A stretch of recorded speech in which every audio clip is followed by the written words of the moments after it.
बहन अर्चना गुप्ता जी, भारतीय जनता पार्टी की पूर्व सांसद और वर्तमान में संसदीय बोर्ड की सदस्या बहन सुधा यादव जी, हमारे प्रदेश की उपाध्यक्ष, हमारी वरिष्ठ नेता नेत्री बहन बंतो कटारिया जी, हमारे प्रदेश के कन्वीनर श्री संदीप जोशी जी, यहाँ के जुझारू अध्यक्ष जिला अध्यक्ष मनदीप राणा जी, मेरे वरिष्ठ साथी पूर्व मंत्री असीम गोयल जी, हमारे एक्स एमएलए पवन सैनी जी, हमारे संतोष सरवन जी एक्स एमएलए, उपस्थित यहां देवी और सज्जनों और मीडिया के मेरे साथी, प्रिंट मीडिया और इलेक्ट्रॉनिक मीडिया के मेरे साथी, मेरा यह सौभाग्य है कि मुझे 125वीं जन्म जयंती डॉक्टर श्यामा प्रसाद मुखर्जी जी के अवसर पर हरियाणा की पवित्र भूमि अंबाला आने का सौभाग्य मिला है। सबसे पहले तो यह भूमि जो सांस्कृतिक दृष्टि से और धार्मिक दृष्टि से गीता की भूमि कही जाती है, यह भूमि जिसे आजादी के लड़ाई से जोड़ते हुए देश के वीरों के लिए जाने जाने वाली ये धरती है और खेल स्पर्धा में हमारे देश में नाम रोशन करने वाली हरियाणा की भूमि को मैं नमन करता हूं और नमन करते हुए अपनी बात को प्रारंभ करता हूं।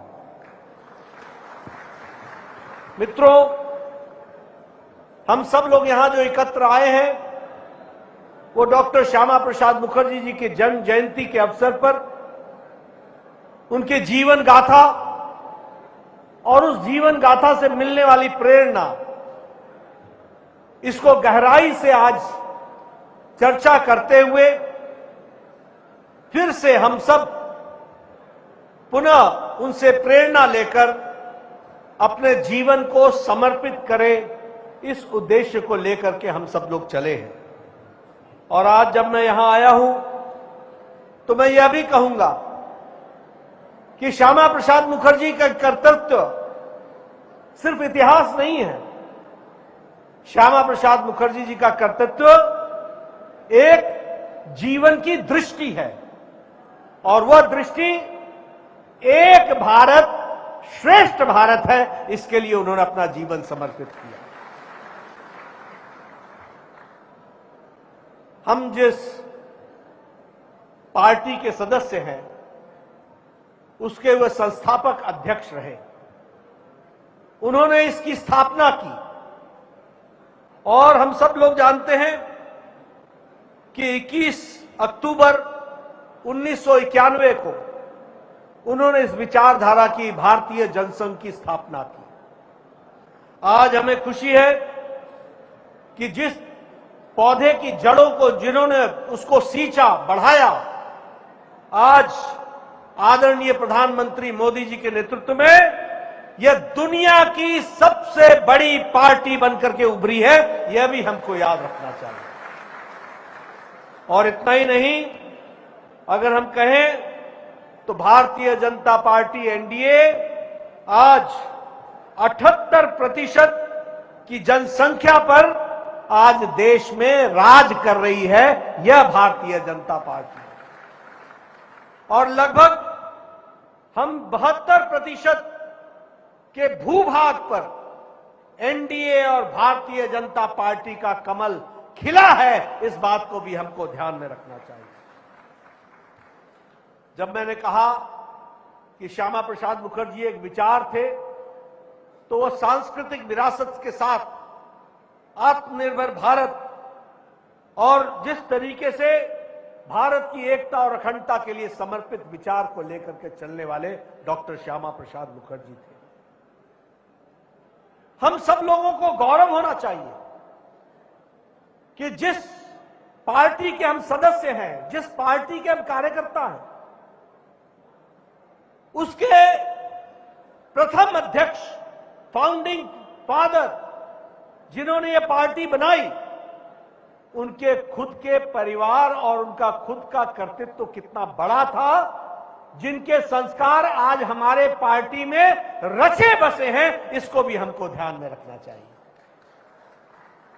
मित्रों, आपको जान करके आश्चर्य भी होगा, खुशी भी होगी और गौरव भी महसूस करेंगे कि डॉक्टर श्यामा प्रसाद मुखर्जी किसी साधारण परिवार के में पैदा होने वाले नहीं थे।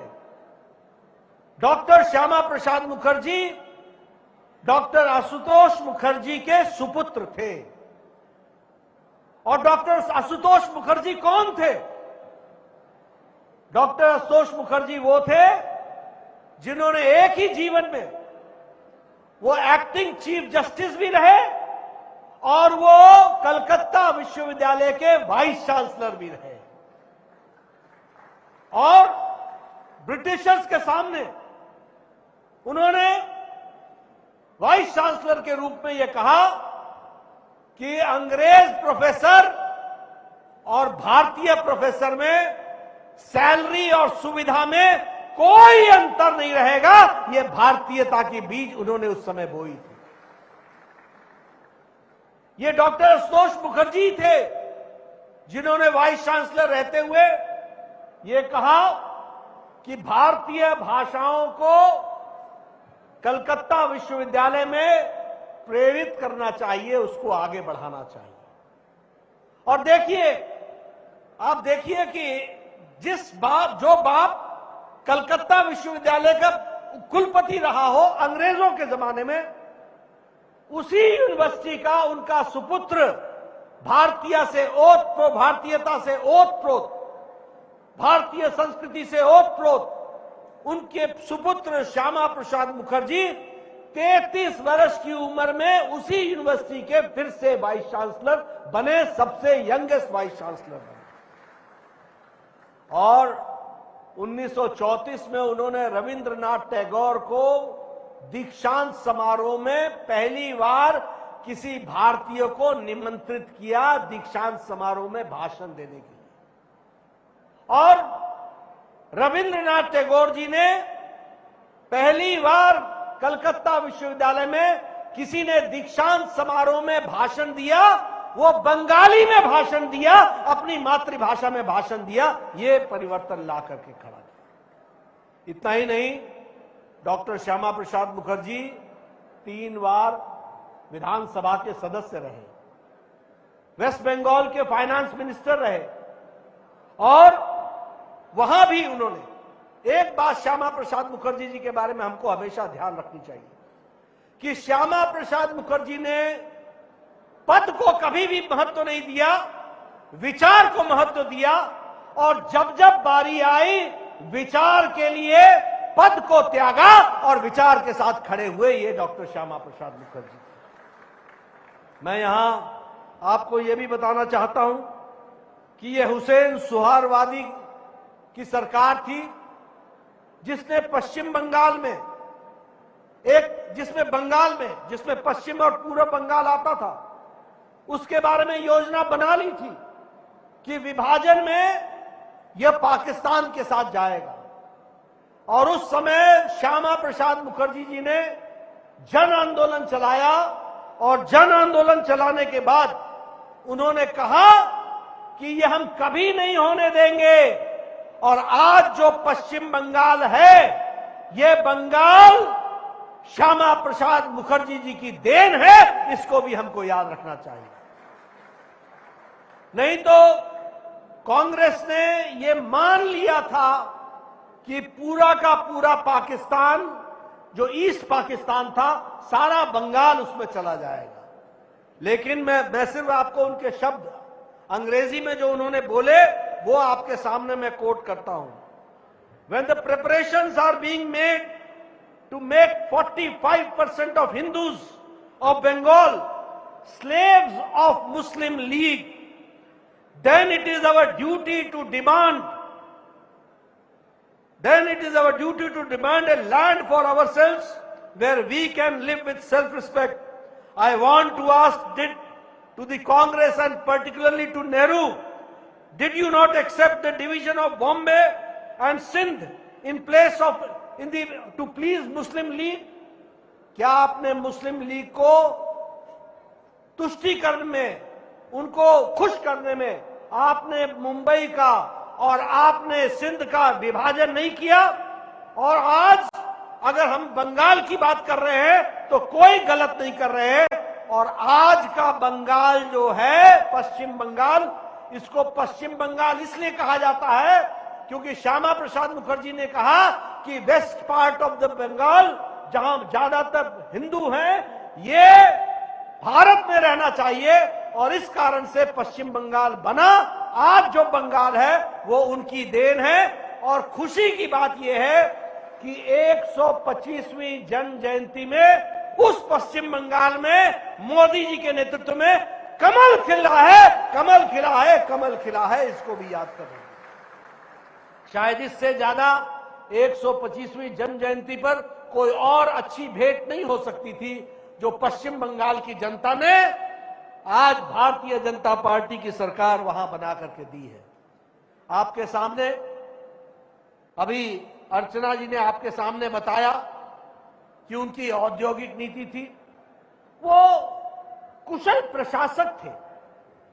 श्यामा प्रसाद मुखर्जी शिक्षाविद थे, वाइस चांसलर बने, बहुत बड़ी योगदान उन्होंने कलकत्ता यूनिवर्सिटी में किया।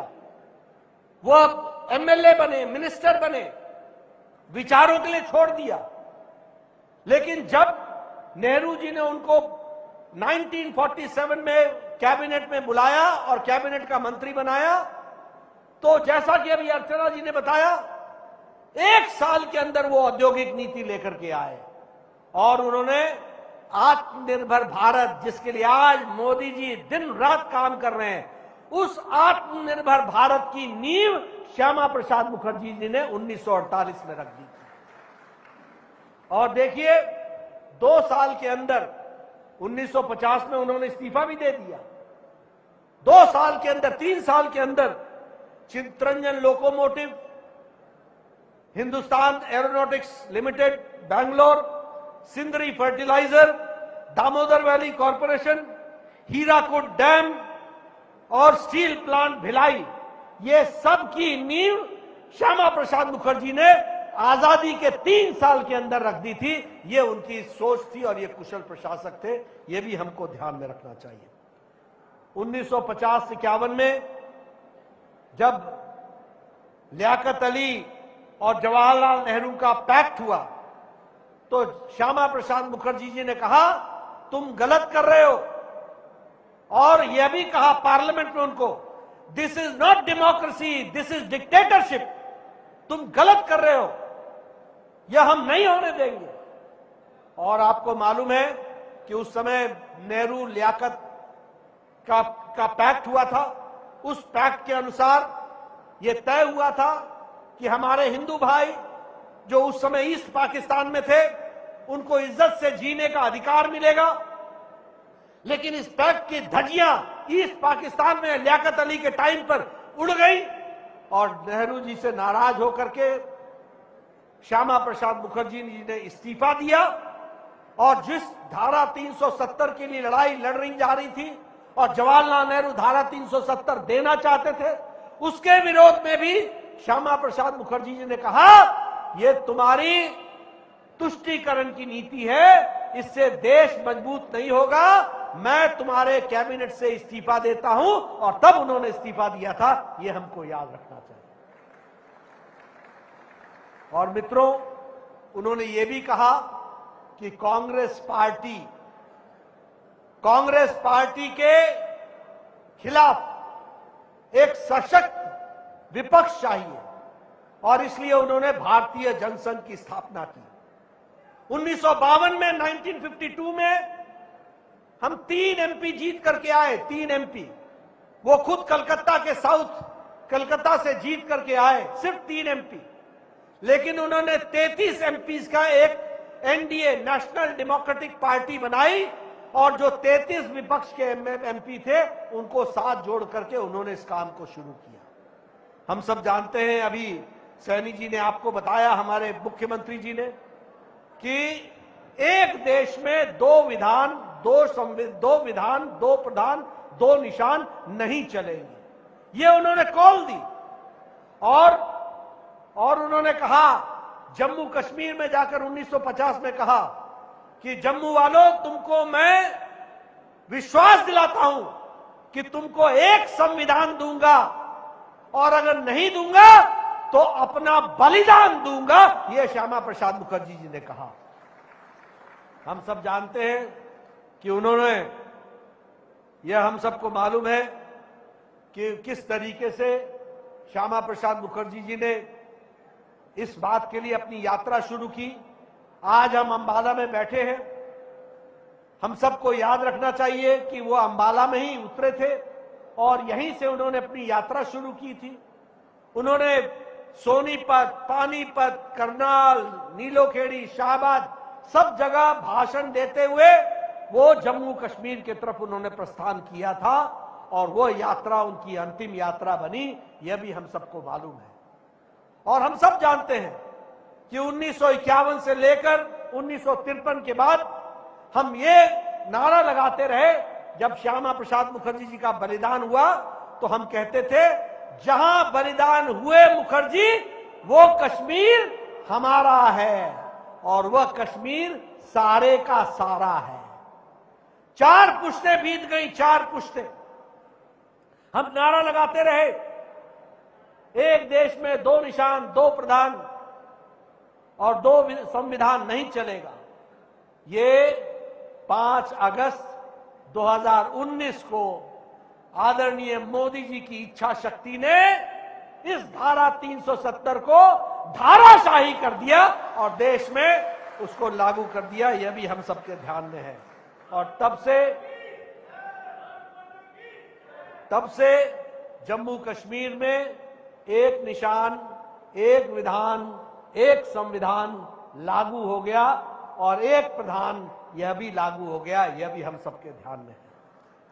मैं आप सबके सामने इस बात की इसलिए चर्चा कर रहा हूं कि आज जब हम यहां पर एकत्र आए हैं और हम इसकी चर्चा कर रहे हैं, तो हमको जानना चाहिए कि किस तरीके से जिस बातों के लिए श्यामा प्रसाद मुखर्जी जी ने अपना बलिदान दिया, उनकी सारी बातों को पूरा करने का काम हमारे यशस्वी प्रधानमंत्री नरेंद्र मोदी जी ने अक्षरशः पूरा किया है। यह भी हमको ध्यान में रखना चाहिए। श्यामा प्रसाद मुखर्जी जी ने कहा था कि धार्मिक उत्पीड़न हो रहा है पूर्वी पाकिस्तान में, वो नहीं होना चाहिए। कांग्रेस चुप है, तुष्टीकरण कर रही है। आपको जानकर खुशी होगी कि प्रधानमंत्री मोदी जी CAA लेकर के आए, सिटीजन्स अमेंडमेंट एक्ट, और सिटीजन्स अमेंडमेंट एक्ट के तहत जो बांग्लादेश में, पाकिस्तान में, अफगानिस्तान में जो लोग धार्मिक आधार पर पीड़ित होकर के भारत आए हैं, उनको नागरिकता देने का अधिकार प्रधानमंत्री मोदी जी ने दिया, और श्यामा प्रसाद मुखर्जी जी के सपने को पूरा किया। यह भी हमको ध्यान में रखना चाहिए। उसी तरीके से जैसा मैंने कहा, आत्मनिर्भर भारत, ये आत्मनिर्भर भारत की नींव जो श्यामा प्रसाद मुखर्जी जी ने रखी थी, उसको कार्यान्वित करने का काम मेक इन इंडिया से लेकर के PLI स्कीम और डिफेंस मैन्युफैक्चरिंग, सेमीकंडक्टर्स, ये आज भारत में बन रहे हैं। और आपको जानकर खुशी होगी कि हिंदुस्तान एरोनॉटिक्स लिमिटेड, ये श्यामा प्रसाद मुखर्जी ने बनाया था, और वहां पर डिफेंस का प्लेन आज मोदी जी के नेतृत्व में बन रहा है। इस तरीके से भारत बदलते हुए आगे आया है। अगर मैं शिक्षा नीति की बात करूं, तो उन्होंने कहा था भारतीय भाषा में शिक्षा होनी चाहिए। आज जो हमारी शिक्षा नीति 2020 की है, मोदी जी ने लागू कर दिया कि अब शिक्षा मातृभाषा में होगी, और उसमें उसको लागू किया गया। श्यामा प्रसाद मुखर्जी कहते थे कि शिक्षा सबके लिए अवेलेबल होनी चाहिए, अफोर्डेबल होनी चाहिए, एक्सेसिबल होनी चाहिए, फ्लेक्सिबल होनी चाहिए। ये सारी बातें प्रधानमंत्री मोदी जी ने नई शिक्षा नीति में इसको भी पूरा किया, यह भी हमारे ध्यान में है। उन्होंने कहा था कि एक नजर से देखो सबको, क्यों किसी के साथ भेदभाव नहीं करो। आपको मालूम है कांग्रेस पार्टी जवाहरलाल नेहरू के टाइम से लेकर और इंदिरा गांधी के टाइम तक और मनमोहन सिंह जी के टाइम तक हमेशा तुष्टीकरण पर चलती रही।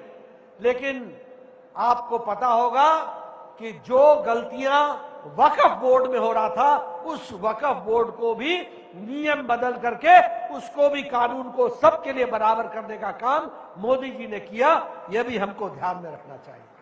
इसलिए मित्रों, आज जब हम श्यामा प्रसाद मुखर्जी जी को याद करते हैं तो दो बातों का संतोष होता है। एक, जिस बात के लिए उन्होंने बलिदान दिया, वह सारी बातों को आदरणीय प्रधानमंत्री मोदी जी ने उसको अक्षरशः लागू किया है, यह हमारे लिए बात है।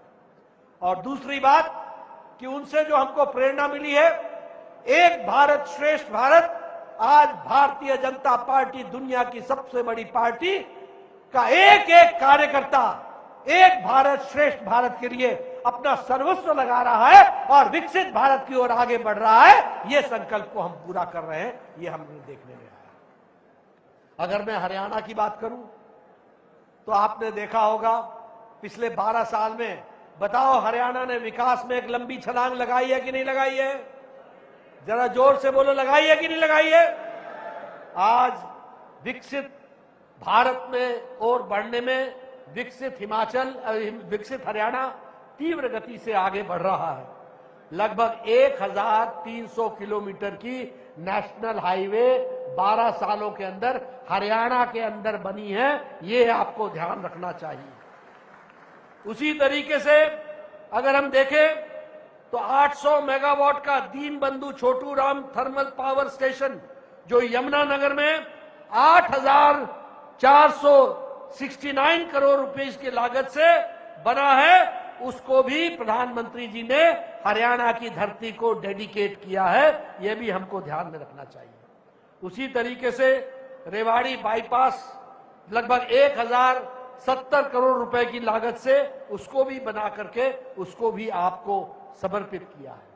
उसी तरीके से अगर मैं कहूं 112 नेशनल हाईवे 1 लाख करोड़ रुपए की लागत से गुरुग्राम हरियाणा में, वह भी आपको पिछले 12 साल में हरियाणा को दिया गया है, यह भी हमको ध्यान में है। उसी तरीके से 19 किलोमीटर का हरियाणा सेक्शन द्वारका एक्सप्रेसवे लगभग 4100 करोड़ रुपए की लागत से इसको भी बना करके दिया है।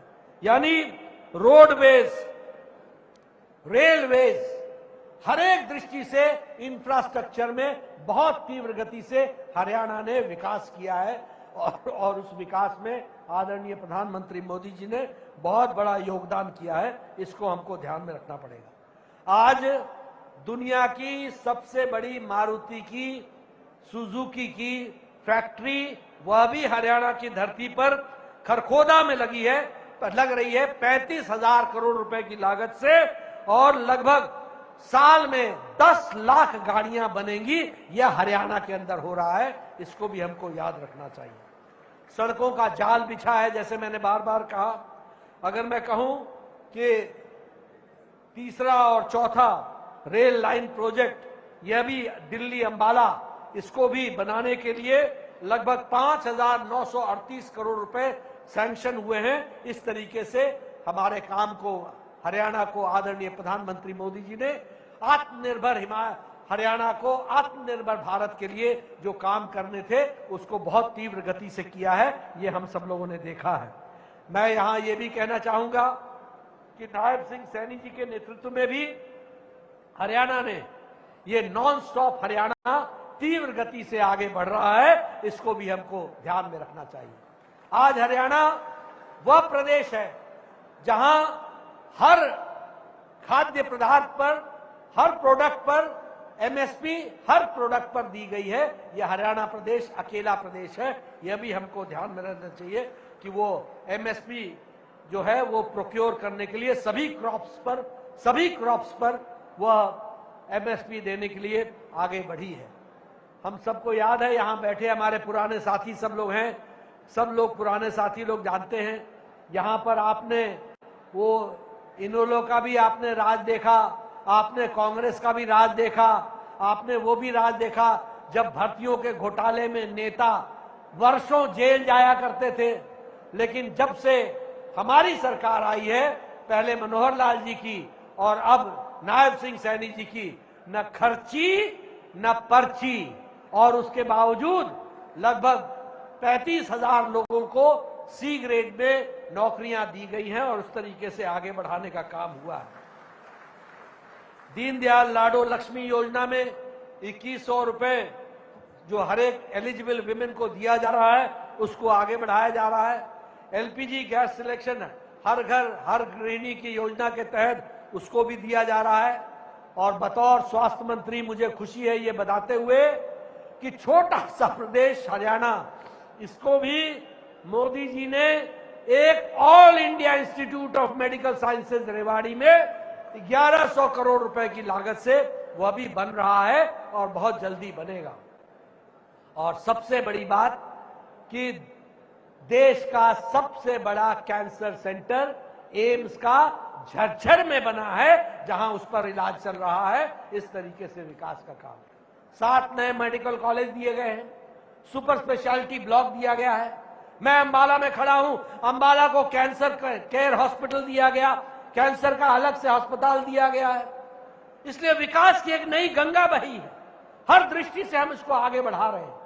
मित्रों, आज जब हम श्यामा प्रसाद मुखर्जी जी को याद करते हैं तो हमें गौरव होना चाहिए कि हमारे संस्थापक वो थे जिन्होंने देश को एक दिशा दी, जिन्होंने पार्टी को एक दिशा दी। और हमें गौरव होना चाहिए कि मोदी जी के नेतृत्व में उनके बताए रास्ते पर नहीं सिर्फ पार्टी बल्कि देश आगे बढ़ रहा है। और यही सच्ची श्रद्धांजलि 125वीं जन्म जयंती पर हम श्यामा प्रसाद मुखर्जी जी को दे सकते हैं, उसको देने का प्रयास किया है।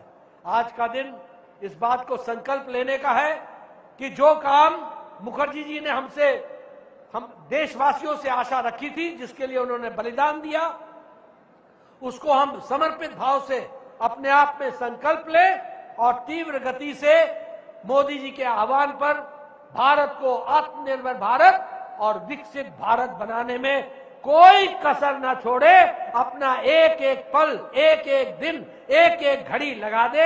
यही श्यामा प्रसाद मुखर्जी जी के लिए सच्ची श्रद्धांजलि होगी। आपने मेरी बात बहुत शांति से सुनी, इसके लिए आपका बहुत बहुत धन्यवाद। और मैं सैनी जी को इस बात के लिए धन्यवाद देना चाहता हूं कि उन्होंने अंबाला के साइंस सेंटर को, जो हरियाणा प्रदेश का साइंस सेंटर है, उसको श्यामा प्रसाद मुखर्जी साइंस सेंटर बनाने की घोषणा की है। और यहां एक भव्य श्यामा प्रसाद मुखर्जी जी की प्रतिमा लगाने का जो आपने निर्णय लिया है, यह इसके लिए आपको मैं बधाई भी देता हूं, इसके लिए मैं बधाई भी देता हूं, धन्यवाद भी देता हूं और शुभकामनाएं देता हूं कि आप इसी तरीके से हरियाणा की सेवा करें, हरियाणा की जनता की सेवा करें और श्यामा प्रसाद मुखर्जी के बताए रास्ते पर आप आगे बढ़ें। इन्हीं शब्दों के साथ बहुत बहुत धन्यवाद। जय भारत, जय हरियाणा। तो केंद्रीय मंत्री जेपी नड्डा को आप सुन रहे थे।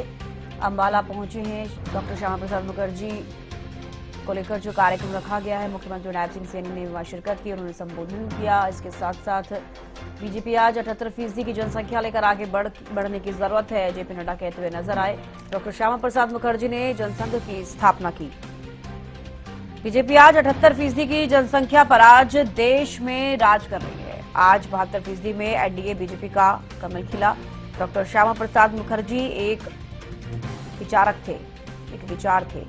डॉक्टर श्यामा प्रसाद मुखर्जी के विचार हमारी पार्टी में रचे हैं।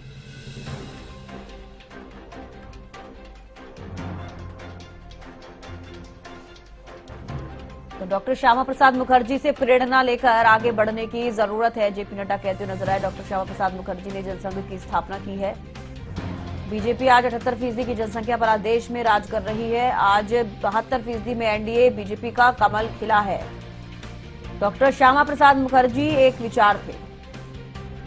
डॉक्टर श्यामा प्रसाद मुखर्जी के विचार हमारी पार्टी में रचे पड़े हैं। आज का बंगाल डॉक्टर श्यामा प्रसाद मुखर्जी की देन है। जेपी नड्डा ने डॉक्टर श्यामा प्रसाद मुखर्जी जी को नमन किया और उन्होंने कहा कि वो प्रेरणा लेकर आगे बढ़ने की जरूरत है। डॉक्टर श्यामा प्रसाद जी से आप प्रेरणा लें और आगे बढ़ें।